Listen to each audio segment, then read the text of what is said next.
გუშინ წინ რამე საქართველოში ჩამოვიდა ბატონი ბრაიან გრინსპენი, ეს უკვე გახლავთ სისხლის სამართლის ადვოკატი, ლობისტი სხვათა შორის, ის უკვე პირადად ჩამოვიდა, მეორე ვიზიტი უკვე ის პირადად ჩამოვიდა ადვოკატი, სისხლის სამართლის ადვოკატი, რომელიც უშუალოდ ესწრება უკვე პროცესებს, გუშინ დაესწრო ბატონი ბრაიანი სხვათა შორის პროკურორის განაჩენს, ჩვენ უზრუნველყავით და სასამართლომ უზრუნველყო მისი დასწრება, ჩვენ უზრუნველყავით და ოჯახმა უზრუნველყო რომ თარჯიმანი ყოფილიყო, სინქრონული თარგმნა ხდებოდა, მეც ვახდი გუშინ პროცესზე, მასთან ერთად გვერდზე ვეჯექი და შესაბამისად ბუნებრივია გუშინ უკვე პირველ პროცესს დაესწრო. ბატონი ბრაიანი აგრძელებს და აქ იქნება საბოლოო განაჩენამდე.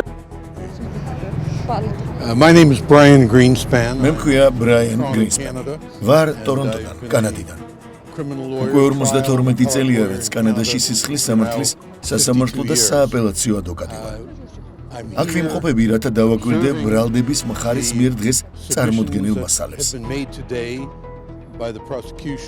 შაბათსაც აქ ვიქნები, რათა მოусმინო დაცვის მხარის დასკვნის სიტყვას ბატონი მიქაძის საქმეზე. როგორც თქვენთვის ცნობილია, ბატონი გიორგი მიქაძე კანადის მოქალაქეა. კანადას აქვს ინტერესი, რომ უზრუნველყოფილი იყოს პროცესის სამართლიანობა.